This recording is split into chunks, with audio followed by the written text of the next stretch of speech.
Well, good afternoon, everyone. This is the next installment of the Route 66 Spotlight that I've been featuring. This is a second or third episode, and I'm here at a very special place along the route for a gentleman that made a huge impact on me when I first began this route and the traveling on the route. And I'd like to take the opportunity and hand him the mic and just let him tell us a little bit about himself and where we're at and what he does and what makes him kind of a spotlight individual on the route.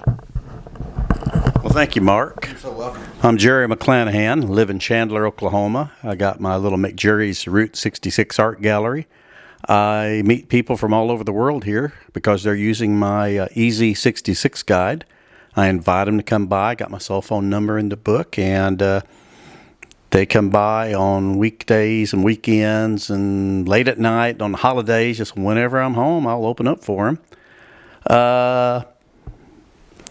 I do paintings of people's cars set on Route 66. I've sent them to Canada and England and Australia and New Zealand, and got paintings in Japan. We've got prints around the world. But Route 66 has just been the biggest positive thing in my life. Not only do I make a living at it, and not only do I have friends all around the world from it, but I met my wife, Mariko, because she bought my guidebook in 2010 in Victorville, California. So that led to our meeting eventually online and our dating kind of at events. And in 2016, I was at my nephew's wedding, and I sent her a photo of myself dressed up nice, and she texted me, I looked handsome. I texted her back, marry me, laugh out loud. Well, the laugh was on me, you know. Yeah, that's how that worked. Amazing stuff. But basically, that's it. I do maps and books and photos and art, and I get to paint pictures of all the cool cars I wish I owned but can't own, and I meet friendly, happy people from all over the world. So it's a really tough life. It sounds like a tough life. Yeah. If you had maybe two spots on the route or your favorites, what would you say those might be? Okay, my favorites. So the first time my fellow mapper and author Jim Ross and I talked on the phone, he asked what my favorite spot was, and I said the Painted Desert Trading Post. He said, me too. Now, this was back in 1992, I believe. So I figured we could get along, and so we collaborated on the map series, a video, a couple of books, and now he and his team are out rehabilitating that old trading post, which we thought would just dry up and blow away. It's a special place to me also. I've been out on two of the work sessions so far, and I wish I could be out on this one, but me too. Plans didn't work out that way. That's right. How about a second one? Do you have a second one that's I like driving the section here in Oklahoma, the 1933 concrete from the Fort Reno turnoff west to Hydro, Oklahoma, because it's pure, pristine Route 66. It's the old concrete. It's running over the hills, across the Pony Bridge, and it's great. It's really a time capsule, a trip back in time. do you have any influencers out there that actually influence you along the route that have helped you to get to where you are today? Jim Ross. He's the biggest. If I hadn't met Jim Ross and started working with him, I wouldn't have had the map series, wouldn't have had the Easy Guide. I'd be doing probably paintings and things, but I wouldn't have had this house because he and Shelley kept telling me, you got to buy a house, and they kept sending me, pictures of them. And probably would never have met Mariko. It was just meeting Jim Ross. That was it. Yours is Roman Rich. Mine's Jim Ross, Roman is definitely my I don't want to call him a hero, but he's definitely an inspiration and somebody I look up to, and I'm glad God blessed me. Cool. With him. Well, I see three things sitting on the bench that we're sitting on here. Would you like to point those out? All right. Individuals? We'll do this chronologically. This is the Here It Is map series that Jim Ross and I did beginning in 1994.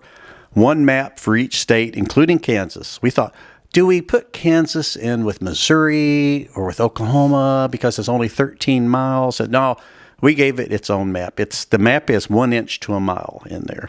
So it's got a map of Route 66 for each state, directions. It's got my pen and ink illustrations on it. We update it when we need to, and it's still selling great at gift shops and Amazon and everything. Fantastic. Then in 2005, I brought out the Easy 66 guide along with David Knudsen of the National Historic Route 66 Federation. It's in its 4th edition. It really needs a 5th edition, which I plan to be working on soon, if possible. But it takes people both directions on Route 66. I did everything inside, all the maps and research and writing. I like to help spotlight small businesses on Route 66 with this book. I've had one restaurant owner give me a hug. There's one motel guy gives me candy every year because it brings people to their business.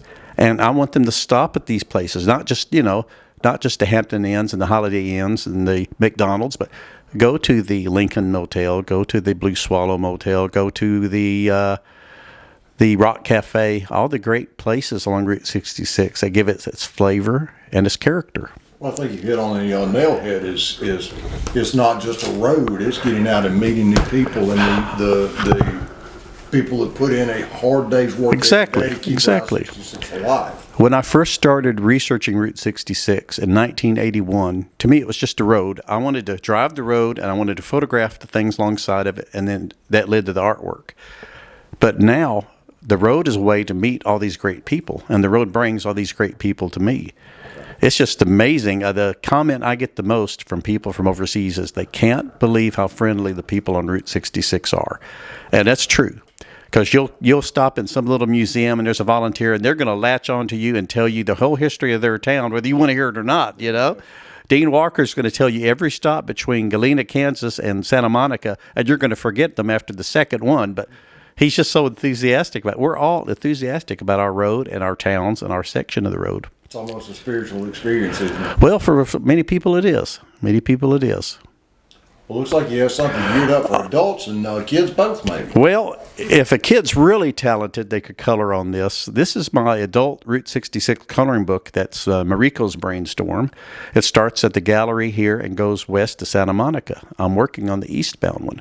We published this ourselves. We had it printed on Route 66 in Oklahoma City. We have it in many gift shops up and down the road, and it was a fun project. It's like pen and ink illustrations of things along here, like old Whiting Brothers gas station. Let's see what was random. Here is the Second Amendment Cowboy at Cadillac Ranch, the Chemo Theater in Albuquerque, and a lot of people like the color book. It's relaxing. It's you don't have to color in the lines. You don't have to use the correct colors. Just that's good. Whatever you want to do. Color in the lines. Oh, man, yeah. Sometimes I think I'm not either. About halfway through a painting, I look at it and say, this is a mess. I should throw it away. I've learned just break through that part. But would that have, if you would have done that early on, would any of these paintings be in existence? No. Now, sometimes I do have to start over. Like when I do the sky first. The sky's the hardest part for me. I paint the sky. If I like it, I'll draw the rest. If I don't, I just start over. So if it's not a happy little sky, you're going to start over. Well, yeah, because a watercolor wash along a big sheet of watercolor paper is kind of hard for me to do. I started out doing oil paintings. Oil paintings is too messy and it gives me headaches from the fumes. Watercolor it's a challenge, but I enjoy it. Well, you cover a lot of ground. If someone was trying to reach you, what are your social media links? How's the best way to reach you? Probably the best way to get in touch would be, my website is mcjerry66.com. Okay. There is a guest book there. Also, mcjerry at att.net. That's the best way to get a hold of me. Now, if they have the easy guide, my phone number's in that. Yeah. And where are you located? Where's your gallery located? 310 Manville. The gallery's 306 Manville Avenue, Chandler, Oklahoma, about a block north of Route 66. And you won't find it easily because there's not a 90-degree turn, and it's very confusing. And I see people go up and down the street looking before they finally, spot me. Ironically, I'm the hardest guy to find on Route 66. I had a issue my first time trying to find you myself, but it worked out. Sure. Any final parting words that you'd like to give to the potential travelers that might see this? If you're hoping to drive 66, do it soon. Sooner the better. We lose many icons. We lose people. We lose bridges. We lose structure. We're trying to save them and fighting for them. But yeah, get out and do the road. Don't worry if you can't do it all. Do as much as you can and enjoy it. Don't try to cram it all into a week. We always do a half or a third at a time. I've never driven it all at one go because I live in the middle. My wife has. But, you know, last year we did Chicago. We did San Bernardino. You know, we just enjoy it. The thing is not trying to collect a lot of stamps or do a lot of ticks on a chart. You want to enjoy the thing. It's not just trying to get from point A to point B. You want to see all the other stuff in between. It's the journey, and it's the people along the way, and it's the experiences. And if you're going lickety split down the interstate or something, you're not going to have those experiences. Yeah. Well, thank you so much. Well, you're very welcome, Mark. Thank you so much, Jerry, and I appreciate the opportunity, number one, to get to know you and have met you the first time. It's been a blessing in my Route 66 travels and journey, and you have been a big influence on how I approach 66, how I look at 66, and how I respect 66. And I appreciate that, and also the friendship. Thank you so much, Jerry. You're very welcome, Mark. Everyone have a great day. This is Moving Mark, signing off.